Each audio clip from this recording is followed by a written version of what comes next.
깨닫기만 하고 삶이 없는 신앙이 성경적 신앙이 아니듯이 깨닫지도 못하고 삶만 있다고 주장하는 신앙 역시 성경적 신앙이 아닙니다. 안녕하세요. 바이블 TMI의 마카리오스입니다. 눈은 몸의 등불이니 그러므로 내 눈이 성하면 온몸이 밝을 것이요. 눈이 나쁘면 온몸이 어두울 것이니 그러므로 내게 있는 빛이 어두우면 그 어둠이 얼마나 더하겠느냐. 예수님은 땅에 보물을 쌓지 말고 하늘에 보물을 쌓으라고 말씀하신 후 갑자기 눈과 빛에 대한 비유를 이야기하십니다. 따라서 문맥상 나쁜 눈은 땅의 기준을 의미하며 좋은 눈은 하늘의 기준으로 판단하는 것을 의미하고 몸이 밝은 것은 하늘의 보물을 추구하는 것, 몸이 어두운 것은 땅의 보물을 추구하는 것을 의미한다고 보는 것이 합리적입니다. 즉 이 비유는 하늘의 기준으로 보는 사람들은 하늘의 보물을 추구하며 땅의 기준으로 보는 사람들은 땅의 기준을 추구할 것이라는 의미입니다. 또한 성경은 많은 부분에서 빛을 진리와 연관시킵니다. 또한 성경의 많은 부분에서 소경이 눈을 뜨는 것이 영적인 눈을 뜨는 것을 의미합니다.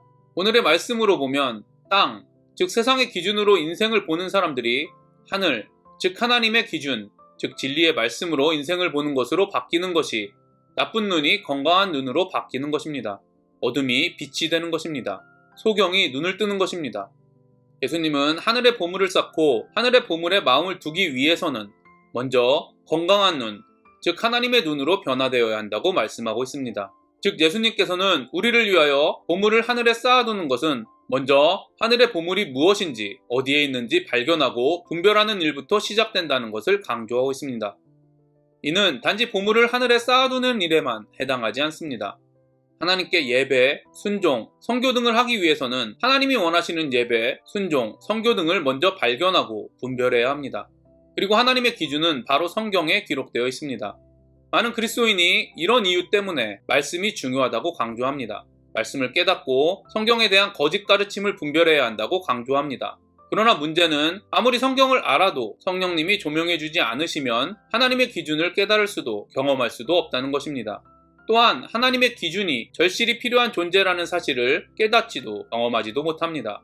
왜냐하면 하나님께서 그렇게 하시기 전까지 우리는 자신이 가난하다고 생각하지 않고 자기 만족에 빠져 있기 때문입니다. 그럼에도 불구하고 저를 비롯해 많은 사람들은 자신 또는 목회자나 교회가 정의한 하늘의 보물을 무비판적으로 받아들이고 이를 쌓으려고 노력합니다. 저는 하나님의 기준이 아닌 자신이 생각하는 하늘의 보물을 쌓으려고 노력하는 것만큼 어리석고 허무한 일은 없을 것이라고 믿습니다. 따라서 우리가 가장 먼저 해야 할 일은 하늘의 보물을 쌓으려고 노력하는 것이 아니라 하나님께서 자신에게 성경을 깨닫게 해주시고 경험시켜 주시고 있는지 확인해야 합니다.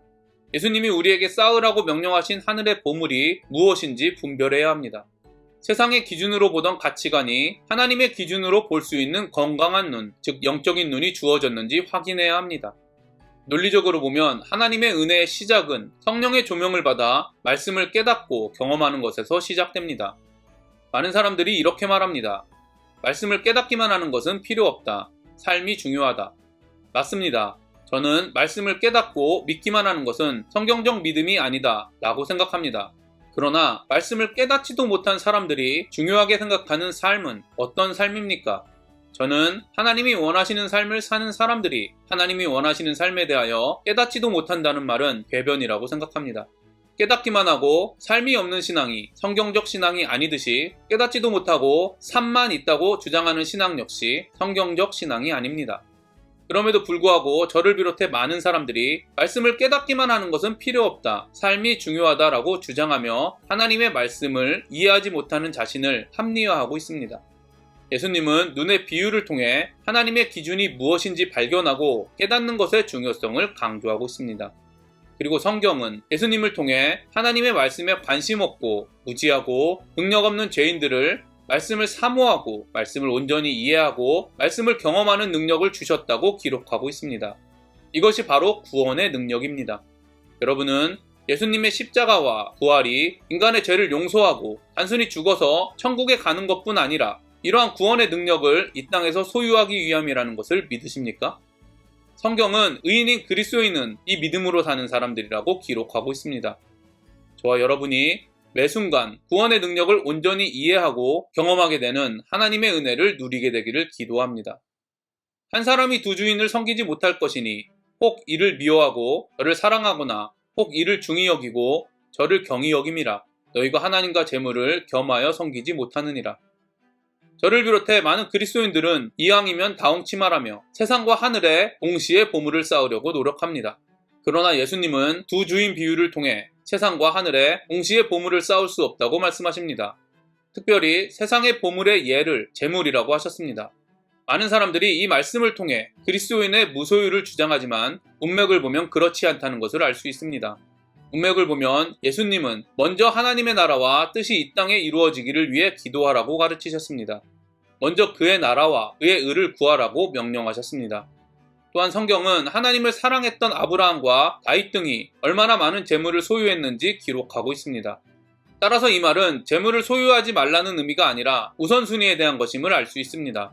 또한 의지할 대상에 대한 것임을 알 수 있습니다. 많은 사람들이 노후보장이라는 명목하에 집을 사고 보험을 들고 가능한 한 최대한 돈을 모으려고 노력합니다.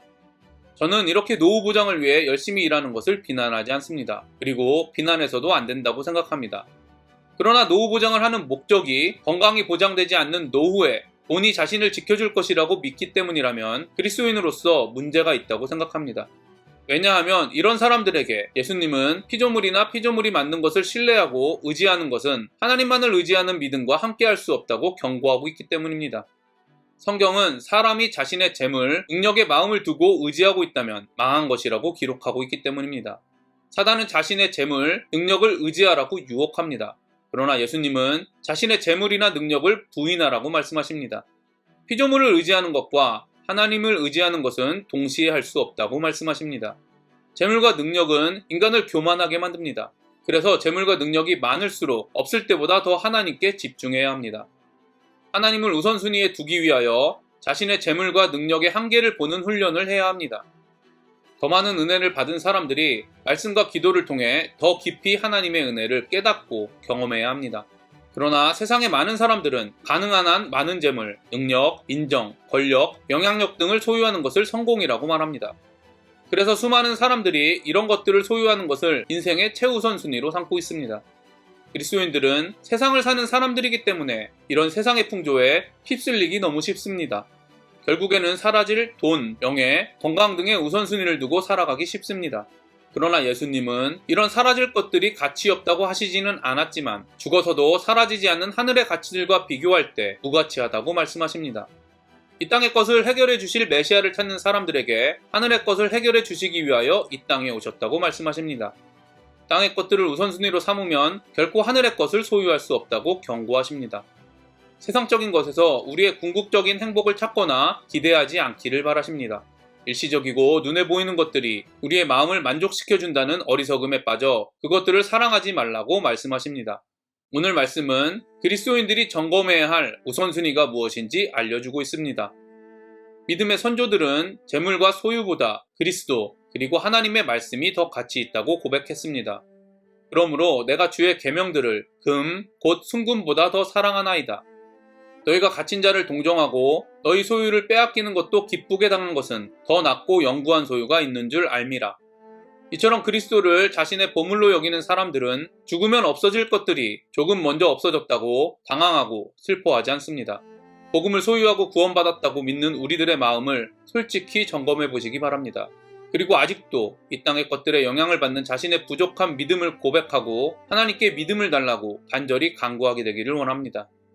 아더 핑크는 설교를 아무리 많이 해도 유익이 없음은 듣는 사람의 생각과 욕망은 다른 것, 즉 세상의 것들로 채워져 있기 때문이다 라고 말합니다. 그리스도인은 세상의 것들이 아닌 하나님의 것으로 자신을 채우는 사람입니다. 그리고 바울은 그리스도를 우선순위로 인정할 때 비로소 세상의 것들을 중요하지 않게 생각하게 된다고 말합니다. 다시 한번 여러분에게 질문하겠습니다. 여러분은 세상의 재물을 잃을 때 손해라고 생각합니까? 아니면 하늘의 보물을 잃을 때 손해라고 생각합니까?